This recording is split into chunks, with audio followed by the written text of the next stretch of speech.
This is my audience. I was not able to get 5 people.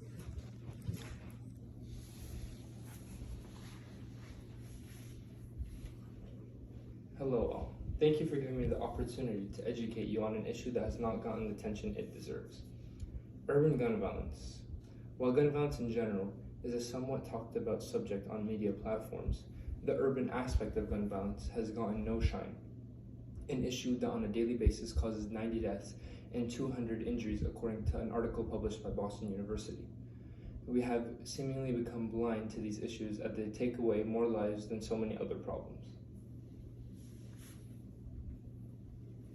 What effect does this problem have? Urban populations contain a high percentage of socially and economically oppressed people, as it is made up of minorities that come into the country at a large disadvantage already. Gun violence has become an added disadvantage that powers opportunity inequality, creates mental health concerns, and negatively affects child development. These 3 effects are the main reasons why I believe it is essential for urban gun violence to become a social justice issue that is resolved.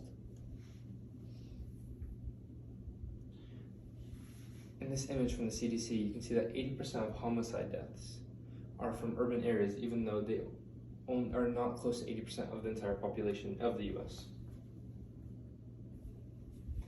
Opportunity inequality. Gun violence is one that powers opportunity inequality as it limits the want for economic and social opportunities to come into urban areas where there is violence, and instead those opportunities climb the economic ladder and are moved to suburban areas, limiting the opportunities presented to the youth of urban areas, and a strong reason why this issue should be resolved. Opportunity inequality is the limit of access to opportunities one would have compared to the normal population. Opportunity inequality is why many people struggle to get out of poverty. It is why income inequality is increasing between the income of suburbs and urban households, where the average of income in suburban households are $101,000 compared to the urban households with an average of $92,000. If gun violence were to be limited or resolved, it would allow for the youth and even older parts of the urban communities to gain more opportunities in education and business that will allow them to climb the economic ladder and break away from the lifetime of oppression that they have faced and that have been affected by. By doing this, income inequality will also slowly reverse, and the problem of income inequality to people of urban communities will be less and less impactful. Mental health.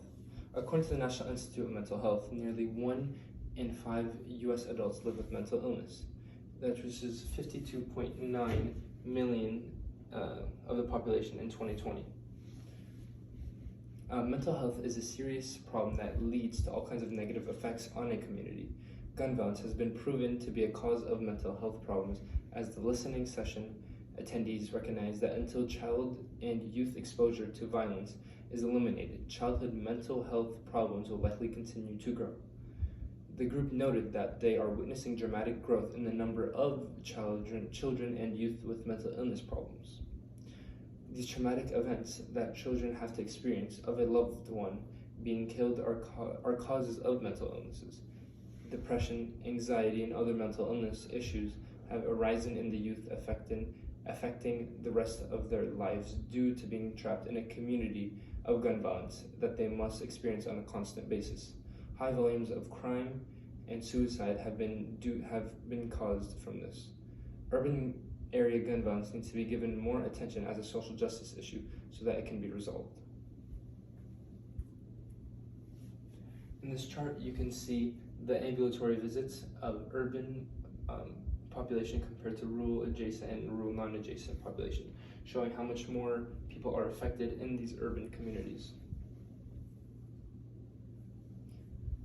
Child development. Lastly, affected child development is another reason why urban gun violence is an issue that must be resolved. Through observation, the National Blueprint points out that children and youth exposed to chronic trauma can experience inhibited brain development, producing a lasting impact on life. Likely a result of such exposure, participants noted numerous skill deficits among the children and youth they serve who live in neighborhoods that have high rates of poverty and crime. This entails that because of the constant trauma from gun violence, the brain can suffer from inhibited development, affecting many abilities, such as bad educational life, which will limit their chance of getting high economical opportunities, limiting their potential they once had.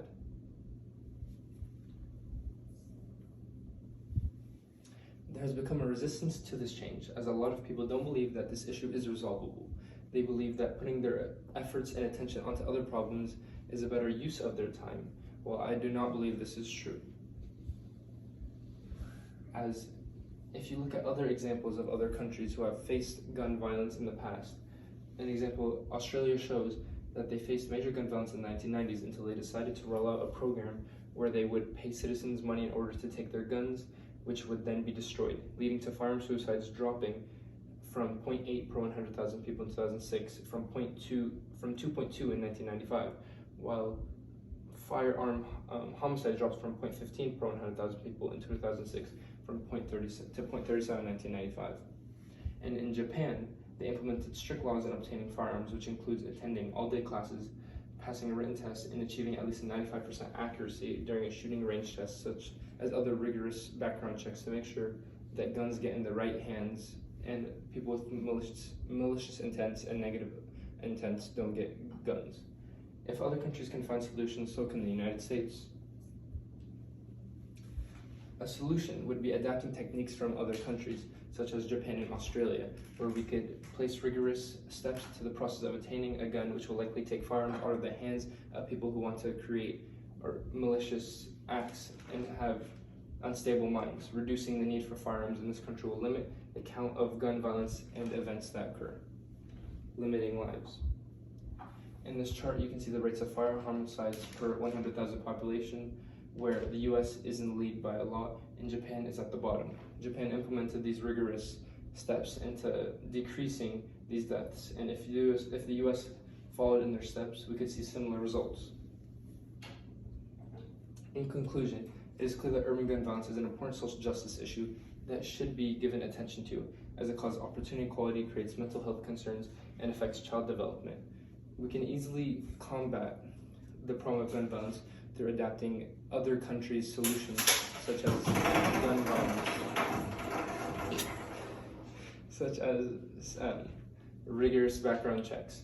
And by directing media coverage to this issue, a solution can finally be implemented, and the youth of urban areas will be able to burst out of their bubble, achieve high goals, climb the economic ladder, and reach out to their potential in life. Thank you very much.